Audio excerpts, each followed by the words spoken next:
Sporting Dog Adventures, run, boy, That run. was awesome. Everything you Good need boy. is here under the sun. Everything you need is here under the sun.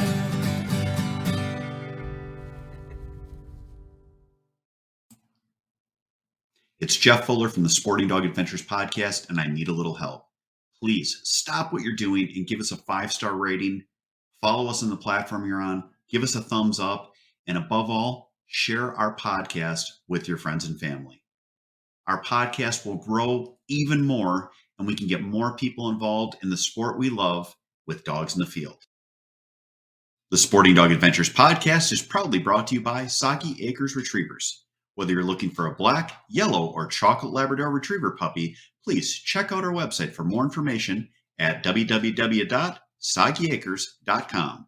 You can also email Jeff at sportingdogtv@gmail.com or call 262-215-9683. And remember, everyone deserves a Soggy dog. Hey, welcome to the Sporting Dog Adventures podcast. I'm your host, Jeff Fuller of Soggy Acres Retrievers, and we have a fun show in store for you today.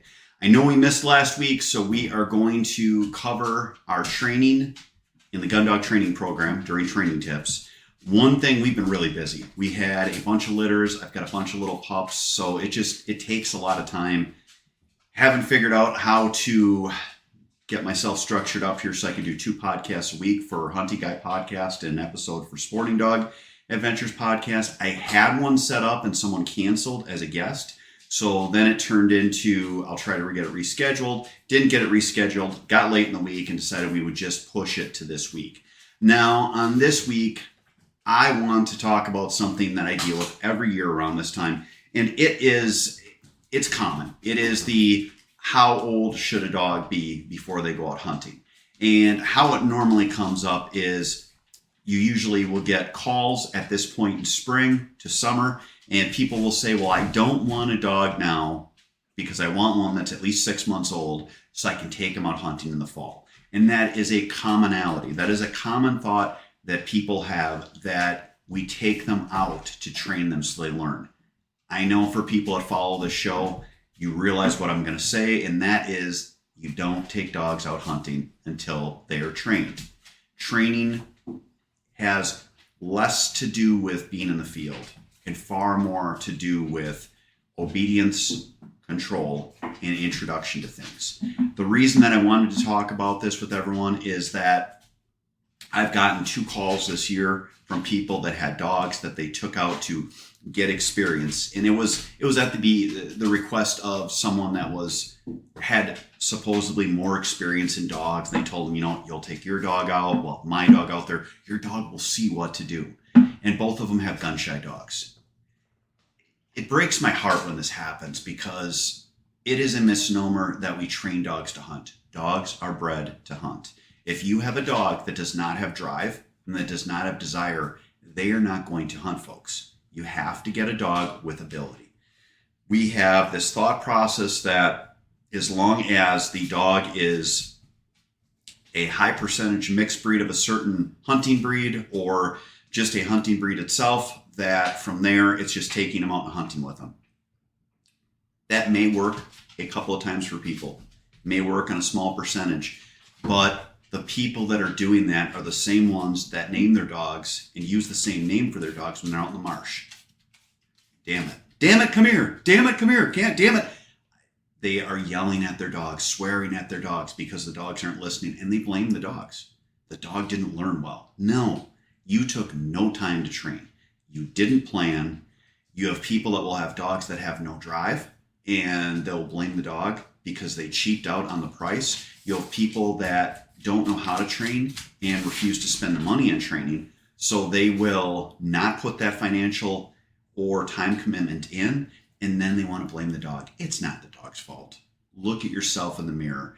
This is something where we need to make sure that we are taking our dogs out, we're properly working with them on our groundwork, which if you're following the Gundog Training program, it is until 6 weeks that I take dogs in the field. So for 6 weeks, I'm working on mouth control, obedience, introduction to things, and getting them so they know how they're supposed to behave once we get them out there. You can get Dogs that have tragic consequences. Dog runs in front of a gun because the dog does not stay. That is something that I've never seen in the field, but I've heard of. Very common. I had a guide that I hunted with once, and his dog bolted out about a month after I filmed with him, leaped up in the air off a snowbank, and was shot. I wouldn't want to be in the field if something like that happened. That would be so incredibly scary. You can try to blame the hunters, but when you have a dog in a dog blind and you're in ground blinds and the dog breaks out in front of everyone, if there are low flying birds, you're focused on the bird. We need to have them stay. All dogs break. My dogs have broke. I work with them every year to make sure that they are in line. You want to work on this stuff so that you have them so that they are trained. Again, Scarlett right now, I mean, she's getting ready to train. She's got her duck. Oh my gosh. I literally will have, on a side note, when I'm doing these podcasts, also when I used to do Facebook Live, Memphis was always the one where she would come and sit on my lap. She was a co-host. And they hear me start talking, and I think they realize that, wow, he is unable to get away from us. So we are able to play with him. So that's what we are doing right now. If you see me tugging a little bit, see my body get jerked around, I'm playing tug with the dog. I can do two things at once. But anyway, your dog being shot, a dog running in the wrong direction, people won't have them collar trained properly. They'll hit the collar, the dog will bolt and continue to run, and they lose their dog. Dogs that are hunting near a roadway, run out on a road, get struck by a car. These are the tragedies that can happen. Dogs getting injured. But you also have one of the most common ones is gun-shy dogs. Now, I would venture a guess that probably 75% of dogs, if not higher, can be shot over. Just right away. They won't get nervous about it, but at least 25%, could be higher in that end too, will be noise sensitive if you don't introduce them properly. The question always is, my dog is gun shy, I need it trained. At that point, you're looking at probably about a 25% chance, if or less, that dog can be recovered and actually be a hunting dog. They have had a bad experience. If it does happen, only let it happen once. The other common thing by people that will take their dogs out to get them trained with experience by being in the field, they'll continue taking the dog out again and again and again. If you have taken a dog out and you've gotten them to the point where they are so incredibly scared after 10 times in the field, you're pretty much looking at just having a great pet. Not that there's anything wrong with having a Labrador Retriever as a pet or a hunting breed as a pet, but we like to look at things and we like to have things set up, which is what our dream is. You want to have that dream of being out there with your best friend, your dog, and hunting, having them perform, having them just knock it out of the park. Take the time to work with the dog. So what age do we take dogs training? And that is always a great question. The age for dogs training is not how old the dog is. It's their age plus 3 months so that they're trained. I start training dogs at 6 months, anytime after 6 months. So to give you an idea, dogs that are born, we just had a litter born yesterday. It's April. Those dogs would not be in training until late October. Well, in Wisconsin, that would mean that we're looking at next year. So you get those dogs into training when you get to spring. I know that seems like, oh my gosh, I've got this dog. I want to take him out. I want to hunt with him. I want to do all this stuff with him. You're going to wreck your dog. You've got to make sure that they're mature enough to train, that they go through training. And then at that point, you're going to have so many happy years with them. Take the time, get them trained. The age is not a number by the dog's age, yet when they start their training, plus 3 months. So if you're looking at a dog that's 6 months old, you can take them, you can train them. They're ready to go out and hunt. It's at 9 months old. Now, I will tell you, dogs that are young, I work with a lot of them, and you will have some that just, they look phenomenal on one day. And then on another day, I'll have clients that will be inquisitive when they call, almost like I didn't train their dog. Now they know I worked with their dog because I have them out and they work with me. But they have days when they look fantastic, and then they will have days when you just shake your head. My suggestion to people is always, don't brag about your dog until they're gone. No matter what age, you can talk about how great your dog is, brag them up to your buddies, and then things will happen, and people are just going to look at you, look at the dog, and kind of shake their head. It is something that when everything is right, it is so much fun. When something goes wrong, you know what? Honestly, at that point, it just gives you something more to work with.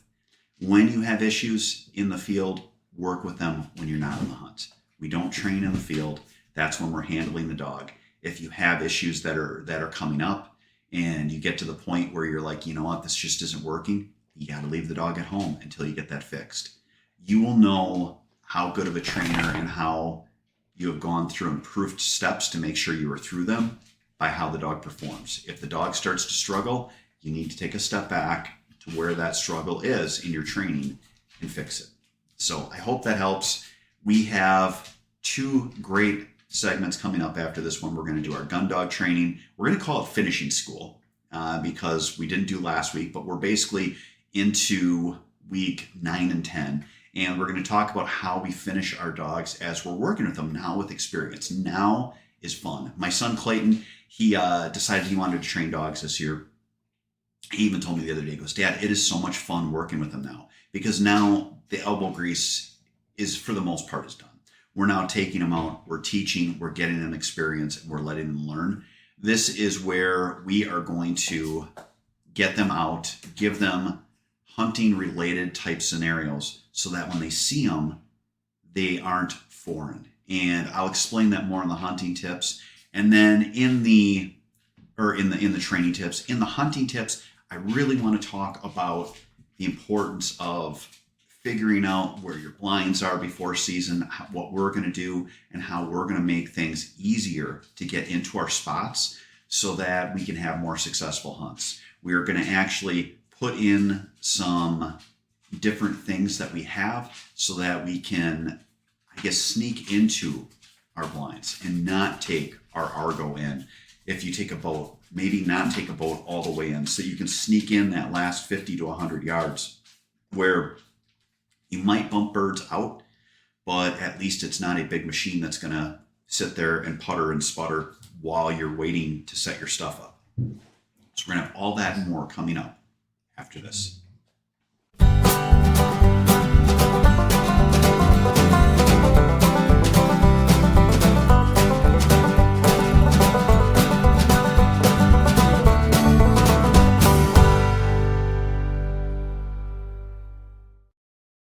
Welcome to Boucher in Janesville, where customer service is our #1 priority. Our customers come back to us because of the experience that we provide for them. We're here to make sure that we find you the right car, one that fits your budget, and do so in a timely manner. When we say we ride with you every mile, it means we care about you and how you are treated. Estamos con personal que habla español en los departamentos de servicio y venta. Our certified technicians are here to help you with all your service needs. Visit us today at Boucher.com. At Boucher, we ride with you every mile. The Sporting Dog Adventures podcast is proudly sponsored by Trupanion, medical insurance for the life of your pet. We all know that unexpected accidents can happen. That's why I partner with Trupanion's breeder support program to send all my puppy buyers home from Soggy Acres with an offer for Trupanion coverage. Learn more about Trupanion and sign up for their breeder support program by visiting Trupanion.com/breeder. Be sure to tell them that Sporting Dog Adventures sent you. Hey, welcome back to the show. It is time for our training tips, and we are in week 9 and week 10 of our 3-month Gundog training program that I do here at Soggy Acres Retrievers. Again, I've been asked if we would do DVD series. I've been asked if we could do something online. Honestly, I don't have the time to put into that, nor do I think it would be worth the overall investment. I just don't. There's so many good training programs out there, but what a great way to go through training and talk about it here on the podcast. So we have started working with our dogs in the field, and over the last week and this week, this is what I'm working with on the dogs. So we've perfected our retrieve. We've got them so they're solid, they're seated, they're waiting until their name's called. We're giving their name, Scarlet. They're going out and fetching, retrieving. They're picking up what we put out, whether it's a bird or a bumper. They're coming back. They're sitting at heel. They're offering us the bumper. Now is the fun where we're starting to add in the different concepts. Land, water, land. Going from land into water, up onto land. I have channels on my property. It works out so well because I can teach this complex task in, I would say it's probably 10 yards. Literally from where they go from one bank through a canal, up onto another bank, pick it up, and come back. Now, what we're struggling with this year is it has been cold, and the dogs, a couple of them, really don't like the cold water. So you're trying to get them to take a straight line in. You don't want them to bank run and come around back. So when they're coming back with the bumper in their mouth, you're calling them here, here, here. You're giving them a good hard here to get them so that they understand they have to come back. If they're bank running to this side, I'll actually walk a little bit to this side to kind of pull them over that way so they don't think about running 20 yards down, 10 yards over, and 20 yards up. It is putting them in a position where they're taking a straight line there, straight line back, so that it is the fastest point and fastest retrieve, which is what you want for if you're going to run competitively, but also for hunting. What we did past then, where our canal is, we've got land, water, and then it drops back down and there's swamp grass behind. And the swamp grass right now, it has not started growing. It is a little bit, but there's enough dead grass where it's about that tall. Perfect for a young dog. So it's starting to throw that bumper where it's past the 10 yards of land into water, into land, and then 30 yards into the grass. Why do we make dogs sit and wait? We're making them sit and wait until we release them. One, for safety, but two, so they can mark properly. If you let them break, which is where you throw it and they take off, they aren't going to see it drop because they're going to go down into the water and then it's going to drop and they're going to come up and they're not going to know where it went. It is hard enough to get a young dog to mark properly. Now, if you're putting them when they don't even mark it at all and having them go out there, they're going to go hopefully on a big hunt where they work until they find it. Many times they will get frustrated, quit, and come back. So you have to make sure that one, they're seated, they're waiting, and they're seeing it fall. And I do this with some different strategies. One, I talk to them when I throw it. I'm like, sit, good, sit, sit. When I'm about to throw it, it'll be a loud sit. It'll be sit. If a dog is broke before, I'll say sit and I'll nick them with the e-collar. Now, the other thing that's key, do not auto-release a dog.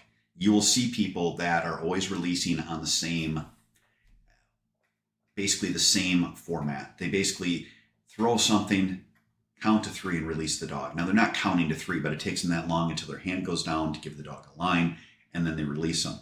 Make the dog sit there for longer. Make them sit there for 10 seconds, 15 seconds. Vary your release, and that will really help you with them breaking because they're not going to know when they're going to be sent. If you're reinforcing stuff when they break with an e-collar, they're not going to break if you're not sending them at the same count every time. The other thing is have your collar on continuous at this point. If the dog breaks, we hold the button down and say here, here, here until that dog turns to come back to us. And then at that point, let the button off.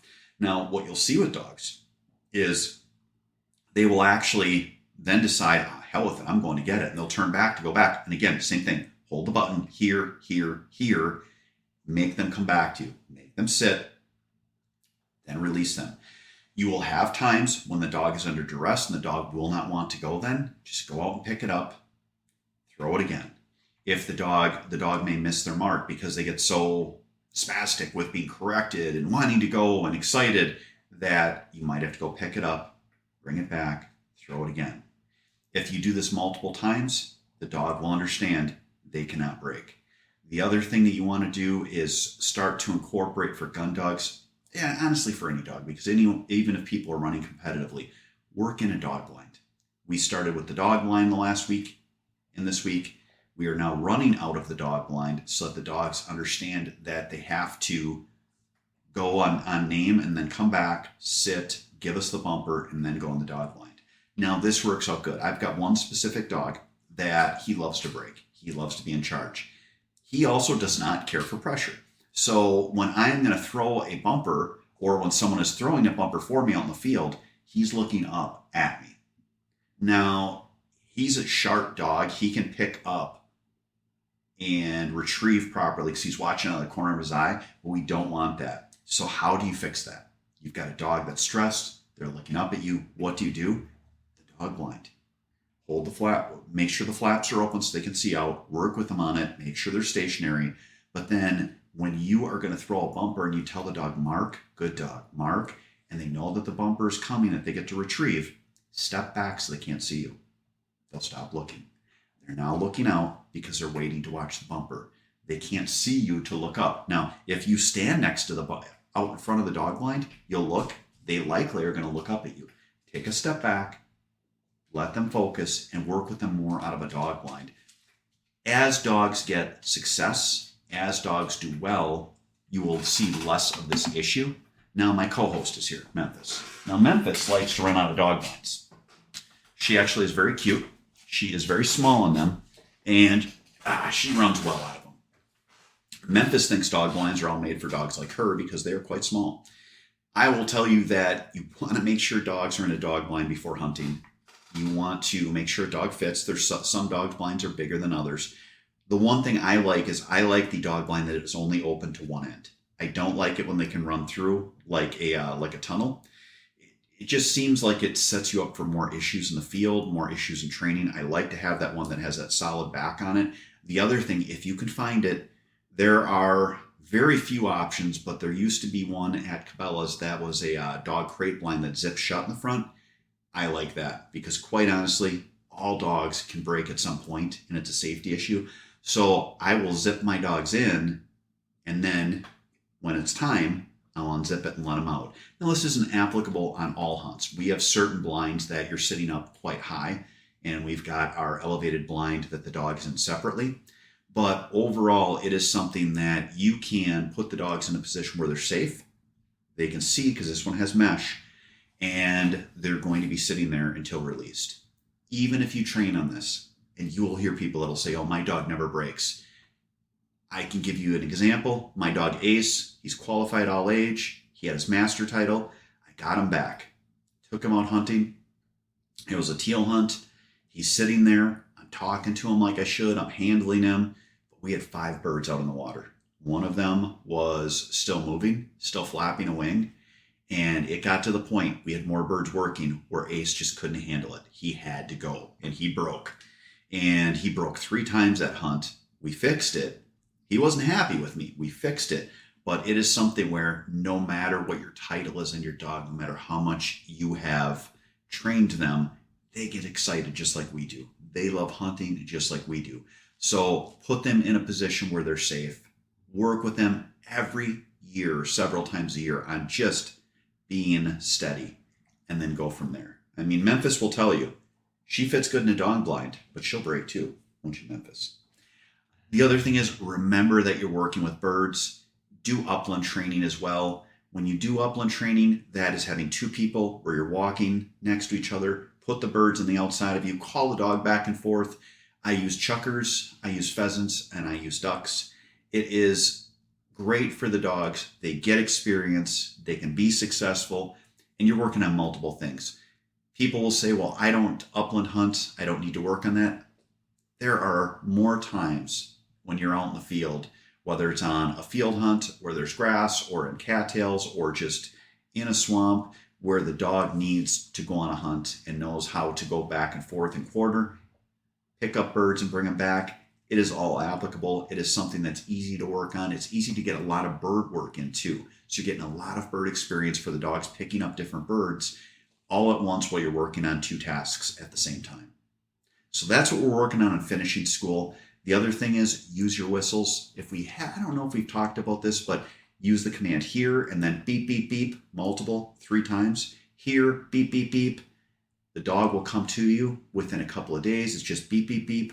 The other thing we can start to institute is the 1 whistle sit, which is the dog is out. Beep, sit the dog, work with them on it in obedience, and then start to use it in the field. Now, this is something I don't work with them until after 3 months, but just something that you can start to incorporate that will help your dog and help you be successful in the field with them. So that's it for this part of the training tip. Next week, we'll be back with week 11, and then we've got week 12, which is graduation week for our dogs in training. Next up, I want to talk about the importance of setting up your spots so you can get in efficiently, as quiet as possible, and get your decoys out on your waterfowl hunts. All that and more coming up after this.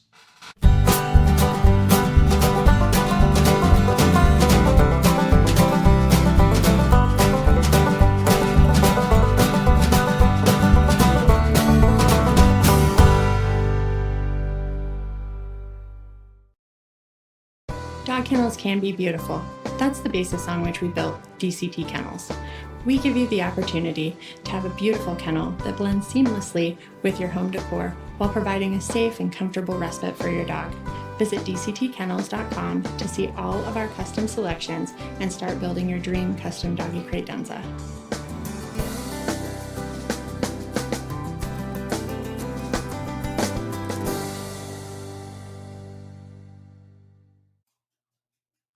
If you love the shooting sports like I do, you need to check out our friends at Mech Outdoors.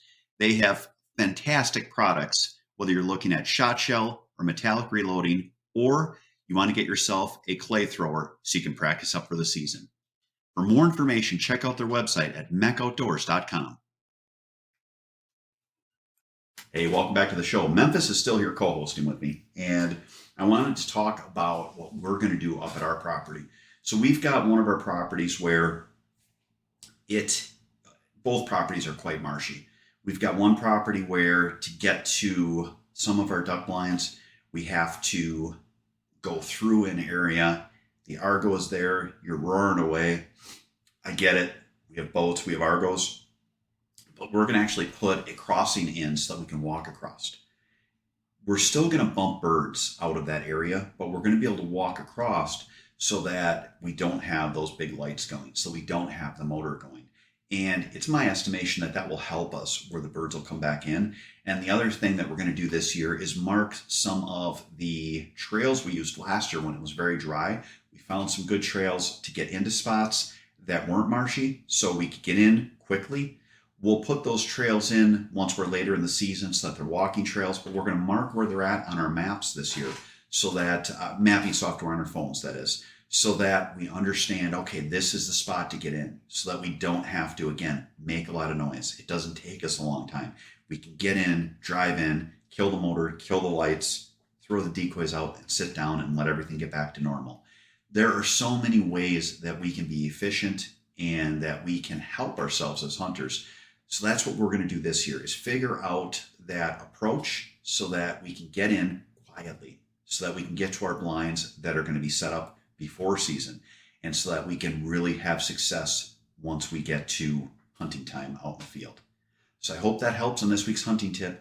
Thank you so much for watching today's episode of Sporting Dog Adventures Podcast. If you haven't, check out the Hunting Guy Podcast. That's our other podcast that's basically, it's more broad. We cover some waterfowl hunting. We cover deer hunting. We cover elk hunting. We cover turkey hunting. It's more of a general hunting podcast, which is what I loved. I wanted to have something where I could talk about everything.